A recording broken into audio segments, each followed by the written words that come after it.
Oi, pessoal, tudo bem? Eu sou a Gabriela e está começando mais um episódio de Narrativas da Vida na Prática.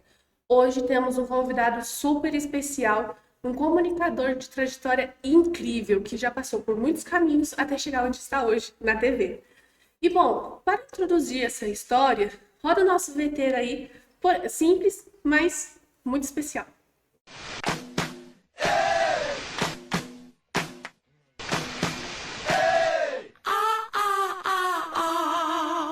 Mais um casal chegando no restaurante. Vamos acabar? Não, é agora.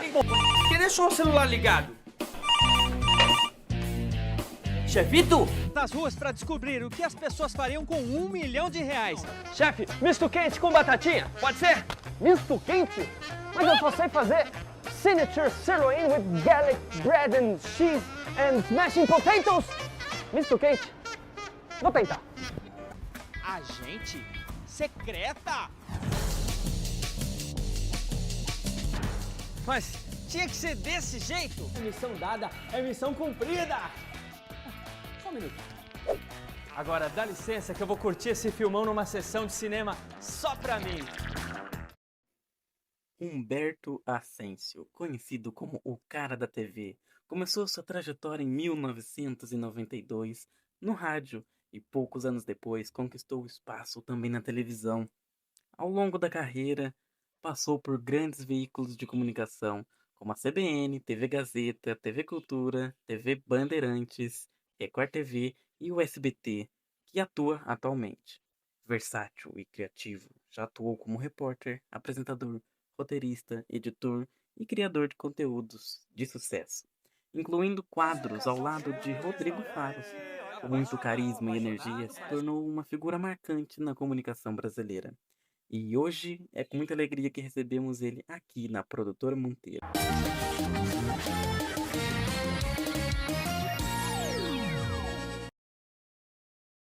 Que trajetória maravilhosa, né, gente? Bom, e ele tá aqui comigo. Seja bem-vindo, Beto. Obrigado, Gabi. Parabéns, você manda bem pra caramba, viu? Adorei o vídeo, relembrei vários momentos gostosos da minha vida. Muito legal, meu. Bom, recordar é viver, né? É. Bom, eu queria começar já do comecinho. Eu queria saber como que foi o seu primeiro trabalho e as suas experiências nele. Bom, meu primeiro trabalho foi no rádio, não foi na televisão. Em 1992, você nem estava no projeto ainda, né? Eu já queria comunicação, eu já estudava, já estava na faculdade e eu queria ingressar na área. Então eu conheci uma boa porta de entrada para estudante em várias áreas, que é o CIEE, que existe até hoje, né? É Centro de Integração Escola-Empresa. E ali eu me candidatei a uma vaga de estágio, tá? E assim, não foi fácil, demorou um pouquinho para aparecer, mas apareceu essa vaga numa rádio lá em São Paulo, chamada Rádio Eldorado. Essa rádio, ela pertencia ao Grupo Estadão, daquele jornal Estado de São Paulo. Aliás, o apelido da escola aqui é Estadão, né? É coincidência? Ou tem alguma coisa a ver com o jornal? Não sei. Eu acho que não. Vamos saber, né? Mas, enfim, era uma rádio muito conceituada lá em São Paulo, que ela era só notícia, o dia inteiro, só notícia, notícia, notícia. Não tinha música, não tinha entretenimento, era uma emissora jornalística, né? E ali foi minha primeira experiência, assim, foi onde eu tive contato com a comunicação, com os jornalistas trabalhando a milhão lá, 24 horas por dia. Então eu já caí de paraquedas nesse meio aí, achei bem legal. Mas se você quiser eu te conto como é que foi antes disso. Era isso. Porque eu sempre quis a comunicação. Então você já se imaginava nessa área, né? É. Você não estava se descobrindo. Olha, se pudesse eu nascia com o microfone na mão. Né? É que na hora lá não me deram o microfone, senão eu já chorava. Aquele primeiro choro do nenenzinho ia ser com o microfone. E uma canoplinha já com o nome da emissora, sei lá. Não, tô brincando. Quando eu tinha 5 aninhos de idade, essa é a memória mais antiga que eu tenho, assim. Antes disso é difícil a gente lembrar as coisas, né? Então, eu lembro muito bem que eu assistia televisão e não tinha internet, né? Então, o grande meio de comunicação, de entretenimento da gente era a televisão. Então, eu assistia a TV deslumbrado assim com o que eu via, mas não com as atrações, os cantores que iam lá, as piadas. Eu ficava tentando imaginar como que aquilo era feito. Porque eu, ainda pequenininho, eu ficava pensando, mas como isso pode estar acontecendo em algum lugar da cidade, né? Ou de fora da cidade, porque tinha muita coisa que é feita no Rio, né? É. E passa na minha casa. Como assim, né? Que eu olhava aquela televisão e eu via lá o Chacrinha, que era um antigo comunicador, falando, brincando, e aí, de repente, no mesmo programa que eu estava assistindo, acabava vazando uma câmera ou um microfone, algo assim que não era para a gente ver, né, tecnicamente, mas que aparecia sem querer. Aí eu falava, olha o pessoal trabalhando lá, que legal, deve ser assim, assim, assim. E eu sempre tive esse interesse. Eu assistia a televisão com outro olhar, com o olhar de quem queria fazer parte daquilo, já desde pequenininho. Só que não faltou gente para me zoar, né? Falar, até parece, né? Menino pobre da periferia, tudo lascado, vai trabalhar na televisão? Para com isso, Muita vai. gente desacredita disso, né? Falava para mim assim, ó, quando você acordar dos teus sonhos, você me avisa, tá? Aí eu, tá bom. E aí, teve até uma época que, de tão ser zoado, porque eu falava, eu vou trabalhar na televisão, eu falava isso para os colegas. E de tanto que eu era zoado, eu comecei a parar de falar, né? Porque senão era muito bullying. Aí, mas o sonho continuava na minha cabeça, né? E eu continuava naquilo, sempre buscando informação. Era muito mais difícil antigamente, né? Para a gente conseguir saber como eram feitas as coisas, ter acesso, né? E uma vez, para minha sorte, eu estudava numa escola estadual, lá em São Paulo, na zona leste de São Paulo, chamava Escola Estadual Salvador Rocco, ainda existe. E a gente teve um passeio na TV Cultura. Chegou o ônibus lá na porta da escola, né? Autorização das mães, tal, não sei o quê, e lá foi a gente para os estúdios da TV Cultura. E aí, imagina, para mim, que já sonhava com aquele troço todo, câmera, luz, né? De repente eu me vejo dentro de um estúdio de TV, vendo tudo aquilo acontecendo, fervendo ali na minha frente, bastidores, porque aqui de um lado, o lado iluminadinho, estavam os artistas, as atrações, e do lado mais escurinho do estúdio, todo mundo trabalhando, né? Fazendo acontecer. E eu ficava assim, eu não sabia para onde olhar, fiquei bobo, né? E isso só me fez ter mais certeza do que eu queria. E assim por diante. Beleza, só que a gente tem que trabalhar, né? Quando, na minha época, assim, lá pelos 14 anos, a gente já tinha que procurar emprego, que era quando você mudava para o ensino médio, chamava segundo grau antigamente. Você saía da 8ª série, né? Que hoje é o 9º ano, você saía, aí você já... Normal, isso já era normal acontecer. Você já se matriculava no ensino médio à noite para poder trabalhar de dia, para ajudar os pais, né? E assim não foi diferente comigo. Aí arrumei meu emprego lá de office boy, trabalhar em escritório, levando papel para cima e para baixo, mas sempre com aquele sonho. Quando chegou a época da faculdade, entrei na comunicação, né? E aí sim, a gente chega em 92, quando eu estava no 2º ano da faculdade, e aí eu consegui esse estágio pelo CIE, na Rádio Eldorado. E aí, de lá para diante, eu não parei mais, né? Já se foram 33 anos. Nossa. Vou para o 34º ano já. Graças a Deus, do jeito que eu gosto, assim, comunicando, sempre. E você falou que o comecinho foi naquela rádio. Eu queria mais saber sobre o processo mesmo de você ter chegado até hoje, que é o lugar onde você está. Legal. Bom, da Rádio Eldorado, quando você gosta do que você faz, parece clichê o que eu vou falar, mas tudo fica um pouco mais fácil. Não vou dizer que não tem dificuldades no caminho, lógico, eu enfrentei inúmeras, muitas. Mas quando você gosta, parece que você atrai as coisas também para você, as oportunidades, e quando elas vêm, você agarra, que é o meu caso, eu agarrava com unhas e dentes. Então chegou esse estágio na rádio. A princípio era para trabalhar na discoteca da rádio, que era o acervo de discos, né? E então eu ficaria lá num computador. O primeiro computador da rádio era o da discoteca, para você ter uma ideia como é pré-histórico o negócio. Era um computadorzão de mesa assim, grandão, CPU chamava, né? Aquele treco. Então, Aí o meu trabalho nesse estágio era pegar disco por disco, vinil, e título, número, lado A, música por música, autor, não sei o que, intérprete. Um trabalho chato pra caramba, né? E quando eu descobri que era isso, eu falei, puxa, que triste, eu achei que eu ia, né, pro jornalismo, pra redação. Você já sonha grande, né? Já quer sair entrevistando, que nem você tá fazendo.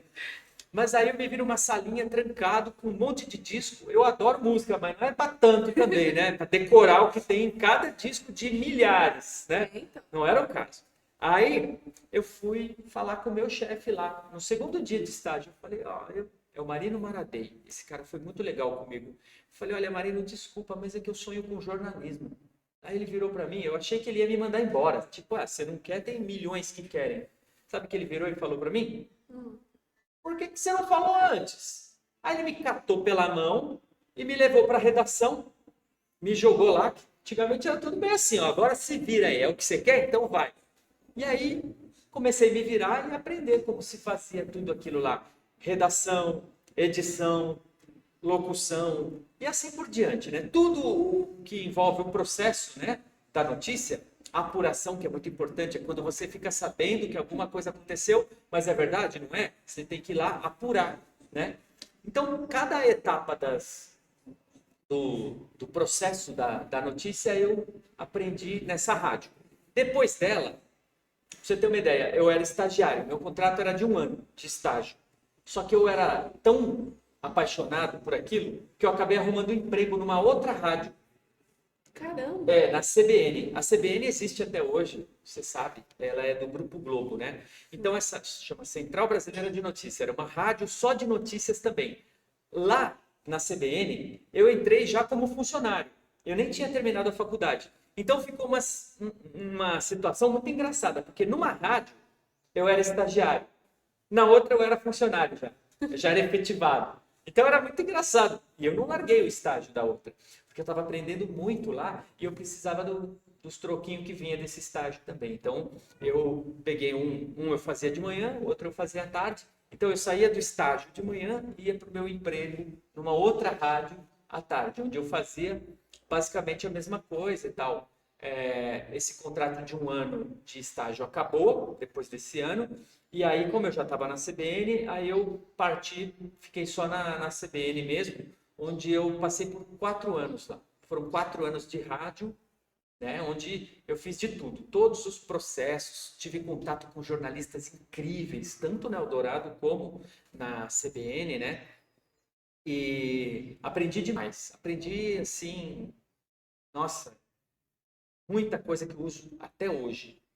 Aí, mas eu ainda queria televisão. Eu estava no rádio, né, que é importante, é uma mídia eletrônica e tal, mas eu queria TV, porque eu achava que faltava o complemento da imagem. Eu queria trabalhar com a imagem também, né, com audiovisual. No coração, né? Sim, aquele sonho estava vivíssimo, né?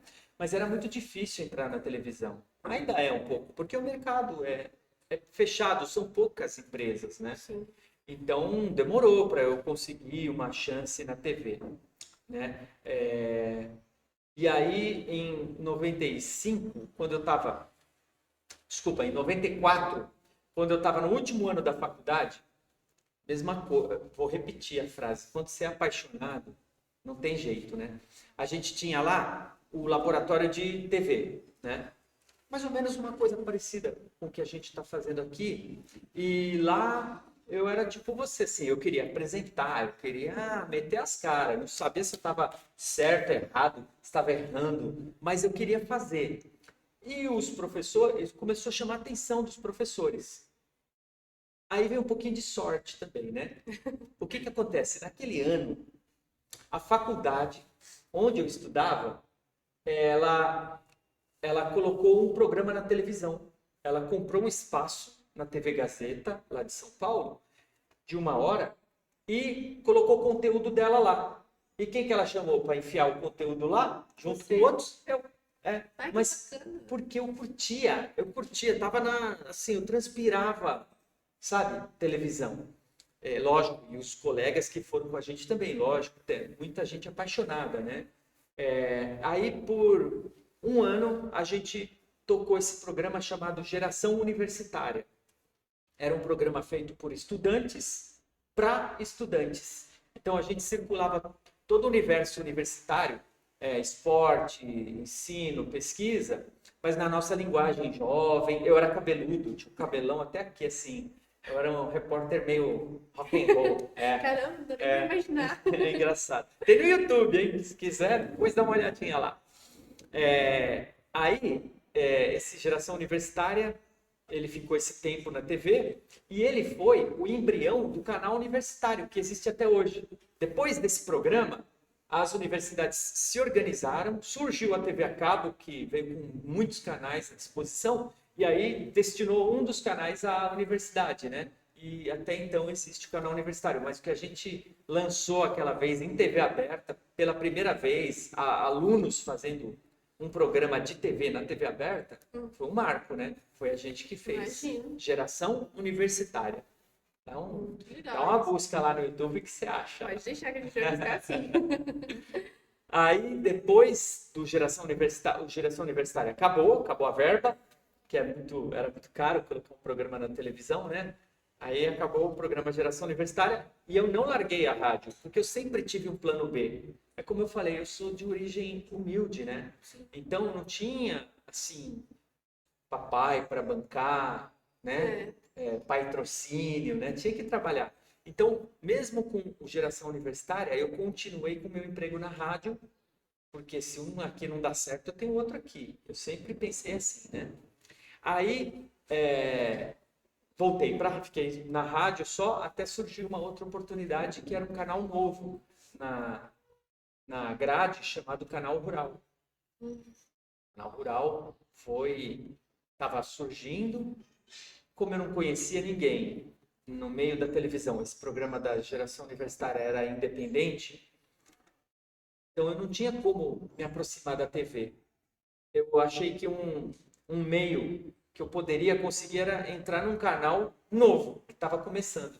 Então eu fiquei sabendo que iam lançar um canal novo, chamado Canal Rural. Eu procurei saber aonde que era, quem fazia, não sei o quê. Eu fui lá, na maior cara de pau, e pedi emprego. Falei, eu quero trabalhar na televisão, aí vocês me ajudam, faço qualquer coisa, tal. E aí eu entrei no Canal Rural. Lá se foram mais alguns anos, 4 ou 5 anos. Mas lá foi um salto, porque lá mesma coisa que aconteceu na rádio, emissora pequena, você acaba fazendo tudo, né? Sim. Então, eu fazia desde o cafezinho até apertar o botão da transmissão, sabe? Era muita coisa. E então, no Canal Rural, para você ter uma ideia, eu comecei como redator, mas fazia apuração, fechamento do jornal. Depois eu fui para reportagem, vídeo reportagem, que é aquela, né, que o próprio repórter é quem filma e edita, que foi uma grande experiência. Para você ter uma ideia, no Canal Rural, graças à vídeo reportagem que barateou, eu viajei vários países do mundo, só fazendo matéria no meio rural, assim. Como que é o milho nos Estados Unidos, como é que é feita a cultura da castanha na Califórnia, e assim foi. De 96 a 99, foi rodando o Brasil e o mundo, fazendo reportagens, com uma câmera na mão, eu sozinho, câmera na mão, várias fitas, que não tinha cartão de memória, era fita. Então, falar com o velho é isso, né? Meio pré-histórico o negócio. E várias ideias, né? Na cabeça, assim, rodando. Aí, depois do Canal Rural, o que veio depois do Canal Rural? Veio a IPTV. A IPTV é uma afiliada da Globo, em Ribeirão Preto. Lá eu fui para reportagem mesmo. Da IPTV de Ribeirão Preto, eu fui para Record de São Paulo. Fiquei muitos anos lá. Eu acho que ao todo, teve uma pausa no meio, mas ao todo de Record, eu tive 25 anos, eu acho. 25 anos. Mas no meio, teve umas pausinhas, né? Onde eu fui para Cultura, onde eu fui para o SBT, fui para Band. Fui para mais alguma? Não lembro. Essa não lembro, é bem importante, inclusive. E hoje eu tô no TH mais SBT, super feliz, fazendo Alô Você, aprendendo cada dia. Tô curtindo demais. Ah, que bom. Você tinha comentado que no começo, quando você comentava do seu sonho, muita gente zoava você. Só que eu quero saber quem mais te apoiava nesse seu sonho, quem te incentivava aí e tudo mais. Então, na verdade, eu sempre fui um moleque meio introspectivo, assim, né? Então, depois que eu aprendi desse bullying todo, eu fiquei na minha. Então, não tinha muita gente que sabia. Durante um período da minha adolescência, não era todo mundo que sabia desse meu sonho, não. Eu guardei mais pra mim, sabe? Mas, claro que algumas pessoas sabiam. Meus irmãos, por exemplo, foram quem mais me incentivaram. Ao mesmo tempo que eles zoavam, eles incentivavam também. Mas irmão é irmão, né? Irmão é isso aí, né? Você é o irmão mais novo? Eu sou o mais novo, de 4. Que bacana. Sou Então, caçula. eles foram os que mais te apoiaram. A sua mãe também? Também, meus pais. Então foi bem a sua família, né? É claro que eu venho de como eu disse, é uma família mais simples e tal, não tem ninguém no meio da comunicação, então tudo é meio estranho para quem não é do meio. Ah, mas você vai trabalhar, como é que é? Mas e esse pessoal aí, né? Ah, será? Tem medo, né? Então, meus pais, especialmente o meu pai, tinha um certo receio. Tipo, quem vai ser aquelas pessoas com quem ele vai estar, né? Sei lá, falam tanto, coisa de artista, de... Você sabe do que eu tô falando, né? Sim. Mas tranquilo, né? Quando você não quer fazer nada de errado, você não faz. Verdade. Deixa que os outros... Quem faz quem quer. É verdade. Então, mas assim, em geral, minha família sempre me apoiou muito e torce muito por mim. Isso é muito bom, né? Ser o apoio da família, das É pessoas tudo. que você ama, é o mais importante na minha visão. Sem dúvida. Sim.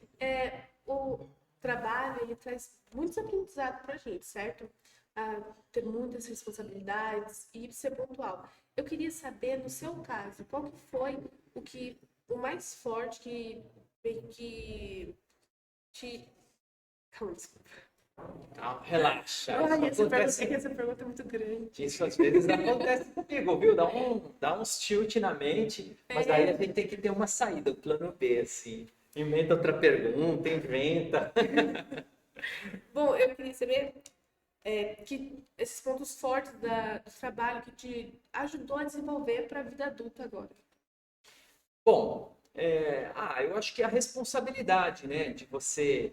Porque você está passando informação. No nosso caso, que trabalha com comunicação, é uma responsabilidade muito grande. Você não pode dar uma informação errada. Sim. Né? Você pode estar comprometendo a segurança das pessoas, a vida delas, enfim, ou, sei lá, causando, na melhor das hipóteses, uma chateação, um engano, que não é legal. Então, a comunicação ela tem que ser precisa, ela tem que ser certeira, tem que ser real, né? Então, aprender isso, falar assim, parece fácil, mas você aprender na prática a ser crítico, a pegar uma informação qualquer, mas também não comprar ela, entre aspas, logo de cara, assim.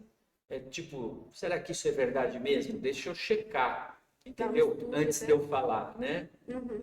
A água daquela bica é salgada. Aí você já vai falar isso na televisão?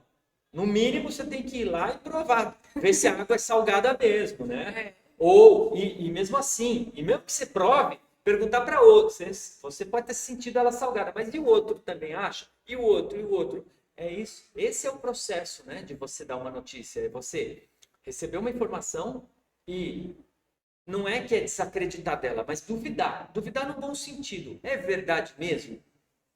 Sim. Né? E aí sim, a partir daí você formular a maneira que você vai contar aquela história. Eu acho que isso foi uma das coisas mais difíceis da gente absorver. Por quê? Ainda mais quando você está no meio da reviravolta, do furacão, está acontecendo o negócio. Né? Então, para você ter esse discernimento de saber o que falar, como falar, né? É muito importante. E é tudo meio que instantâneo, tudo acontece ao mesmo tempo. Sim. E já voltando para essa parte do jornalismo, eu queria saber para você, qual que é a missão mais bonita do jornalismo? Eu acho que é integrar. É assim, no caso, eu trabalho na TV aberta, né? Sim. Como o próprio nome diz, ela é para todos. Ela é para o rico, para o pobre, ela é para o preto, para o branco, né? Para o interior, para a capital. É a TV aberta para todos. O que eu acho mais bonito é isso, é você dar a mesma informação para todos, né? Sem privilegiar um ou outro. Eu acho que essa é a parte mais bonita, é você difundir, né? E você falou de, tipo, alcançar todo mundo, tudo mais. Eu queria saber como é para você, o que significa para você dar voz para as pessoas que não são ouvidas. É o que eu mais gosto de fazer. Eu falo lá no Alô Você Vale. Eu tô aqui para brigar por você. E não é um bordão, não é que eu quis falar isso para agradar, para chamar público. Não, a gente tem vários exemplos lá. Todo dia a gente recebe reclamações, cobranças de serviços e a gente vai lá fiscalizar tudo, sabe? Vai, fica em cima, cobra autoridades. Por quê? Porque a gente sabe que os meios de comunicação detêm um certo poder, né? Diferente do cidadão ir lá na porta da prefeitura, tem um buraco na minha rua lá, ninguém vai consertar. Pode ser que alguém ouça, né? E, putz, vamos lá, onde é e tal. Pode ser, né? Mas a televisão, ela amplifica, né? A televisão, o rádio, enfim, a internet, ela dá uma voz mais abrangente. Então, chega mais rápido nas autoridades e é claro que acaba mexendo com a imagem deles. Então, é óbvio que eles vão atender mais rapidamente, né? Então, nesse sentido que a ferramenta da comunicação de massa, né, no caso a nossa, funciona, né? É uma pressão, e eu sinto muito se eu desagrado um ou outro, mas eu optei por estar do lado de quem tem menos voz. Eu sempre trabalhei com comunicação popular, com povão, né? Eu até brinco, eu falo assim, se eu vou num bairro mais rico, passa batido, ninguém tchum, né? Porque não é o meu público. Agora, vai num lugar mais humildão, mais do povão. É uma festa, sabe? É selfie toda hora, a gente brinca, conversa, ouve também as cobranças. Pô, tem que ir lá na minha rua, não sei o quê. Porque eu optei, eu escolhi trabalhar com o povão. Me agrada mais. E qual foi a reportagem que mais te emocionou? O que ela tinha de diferente que ativou esse seu lado emocional e tudo mais? Várias. Não dá para citar uma só, né? Mas foram inúmeras. Eu acho que eu vou de trás para frente, então, que é mais fácil de lembrar. Agora mesmo, a gente está tendo a série, né? Pelos Olhos da Fé, que é uma série a respeito do dia 12 de outubro, que é o dia de Nossa Senhora Aparecida e tal. E eu sou muito devoto de Nossa Senhora Aparecida e respeito todas as religiões, né? A questão não é nem de religião, é de fé. É a minha fé, eu respeito a de qualquer pessoa, né? Então, essa é a minha. Então, tem me tocado muito, sabe? Ver as imagens feitas no santuário, os depoimentos das pessoas, eu acho muito bonito. Hoje, vindo para cá, eu ainda não me emocionei, mas eu tenho certeza que eu vou. Porque eu estava na estrada, vindo de São José para Taubaté, e eu vi um cadeirante romeiro. E eu não me contive, isso é o espírito do jornalista, tá? Do repórter. Eu encostei o carro, de qualquer jeito, lá entrei numa saída assim da vicinal, né? E fui atrás do cara para entrevistar ele. Fiz uma matéria com ele que está indo. Ele saiu de Suzano ontem e está indo de cadeira de rodas para o santuário, né? Eu não me contive, eu entrevistei ele. Então eu ainda estou no calor do negócio. Foi agora que isso aconteceu, mas eu tenho certeza que amanhã, quando a gente editar o material e eu colocar no ar, eu vou me emocionar. Eu vou lembrar da cena, de eu ter visto eu dirigindo o carro. Eu falei, caramba, é um cara de cadeira de rodas mesmo? Na beira da estrada, sabe? Então, eu tenho certeza que vai ser emocionante.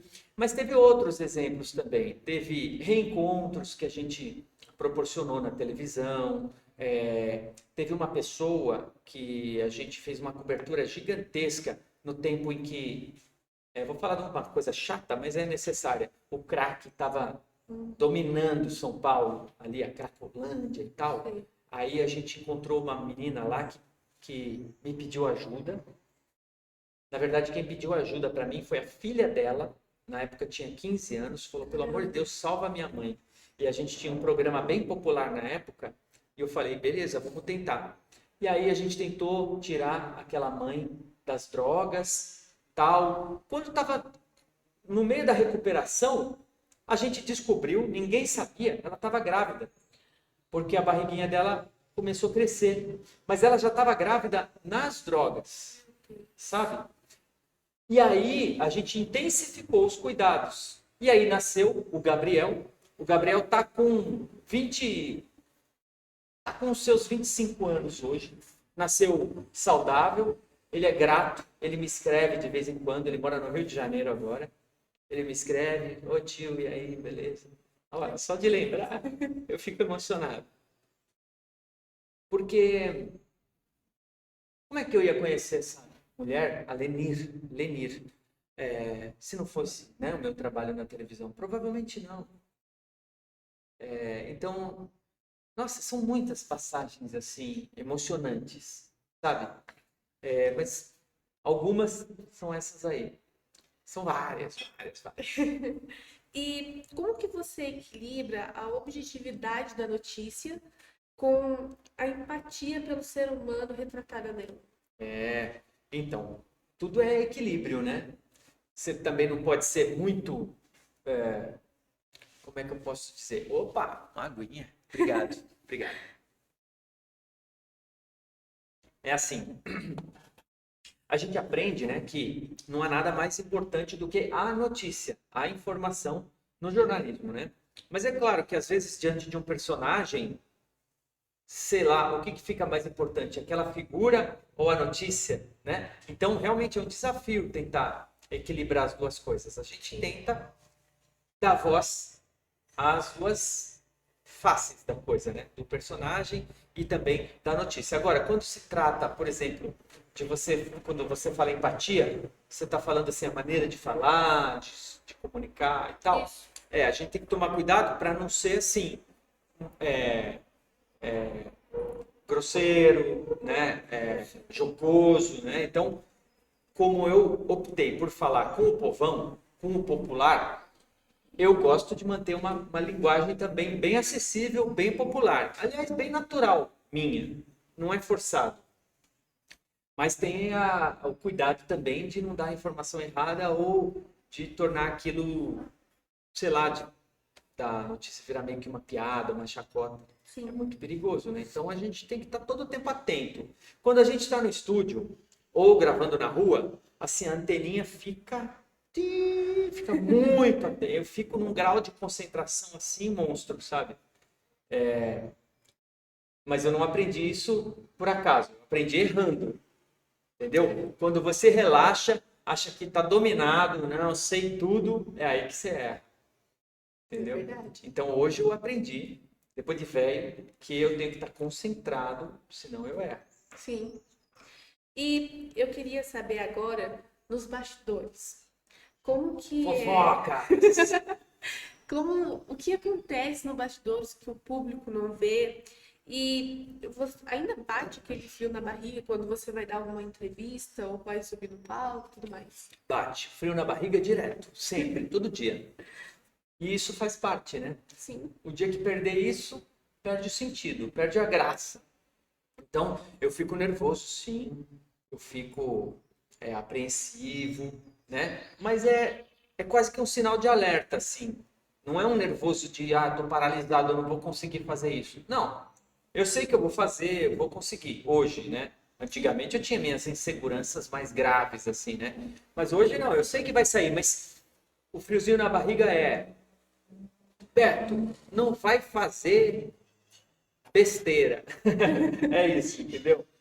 Se concentra. É por aí. De bastidores acontece de tudo, né? De tudo. Tudo que pode ser de engraçado, de erro, acontece demais, né? É, deixa eu ver. Outro dia, é assim, a gente tem o nosso teleprompter, que é onde a gente, na frente da câmera, a gente lê a notícia, né? Muita coisa a gente fala de improviso, principalmente os comentários e tal. Mas quando é para você dar uma notícia, ela está escrita, né? E ela aparece na nossa frente, assim, num aparelho. Outro dia, tô lá, pronto para... Virei para dar notícia, tava lá o texto. Quando eu comecei, ele apagou. Pum, apagou, simplesmente. Só que o programa é ao vivo, não pode parar.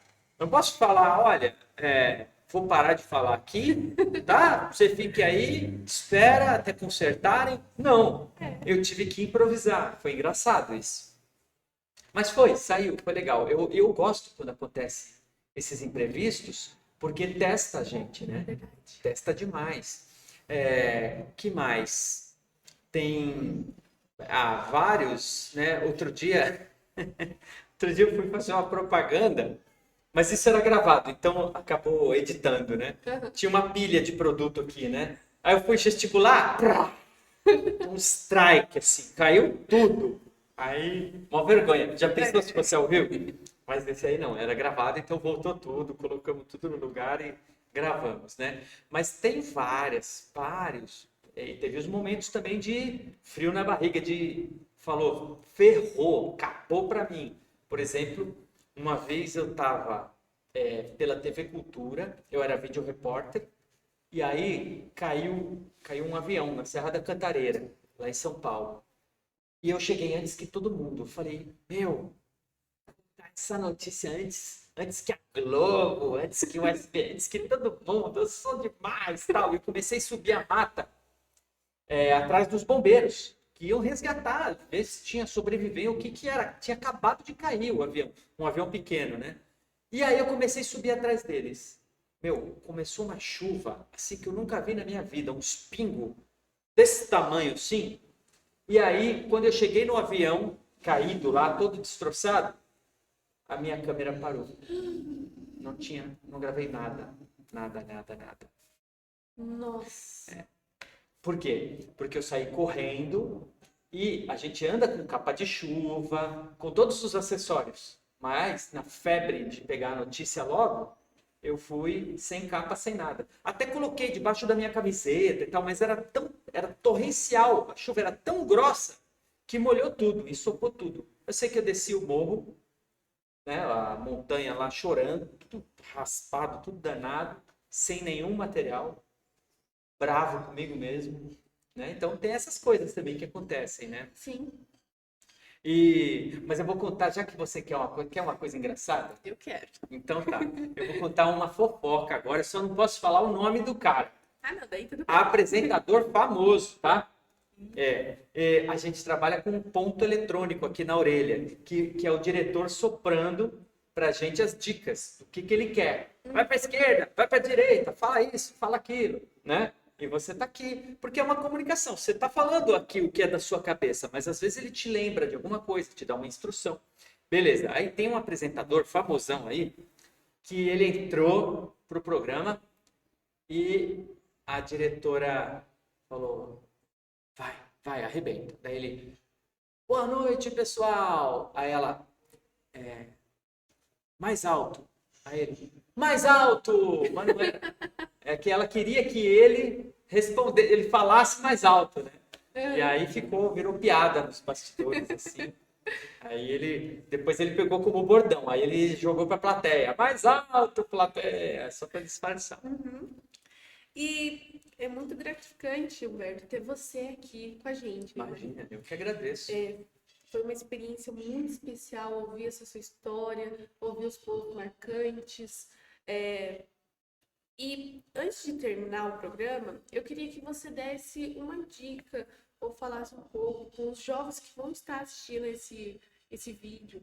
Uma dica para eles sobre o projeto de vida, sobre continuar firme, que a sua história mostra muito isso, sabe? Então você pode falar um pouquinho pra gente, por favor?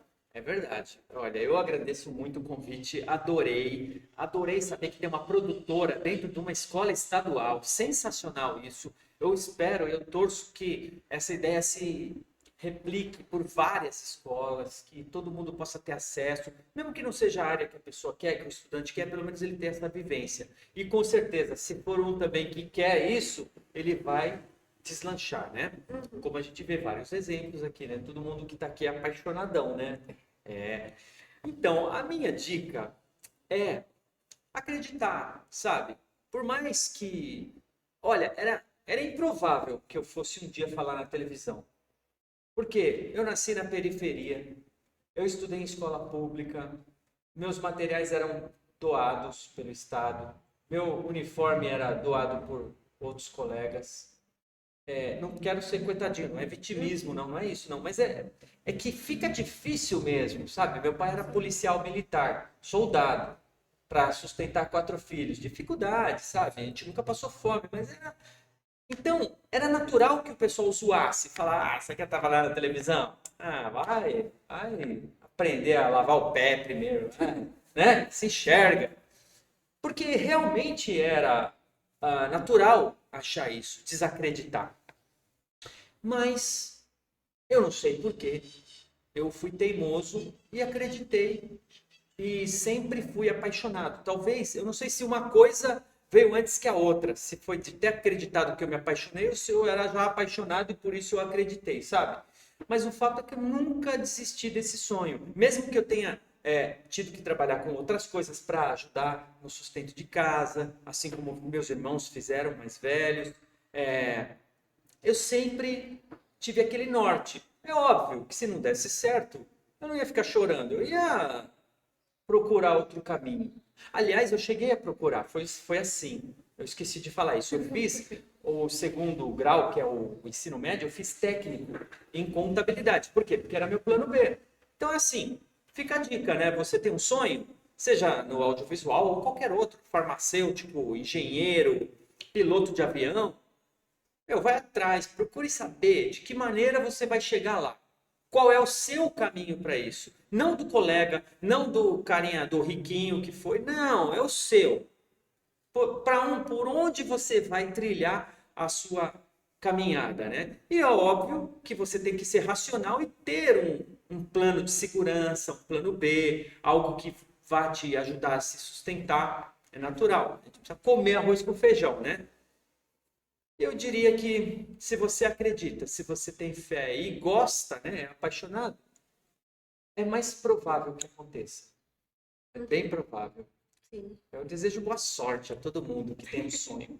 E não é clichê falar, né? Eu tenho um sonho. Não, se você tem um sonho já é um bom começo para isso. Bora sonhar.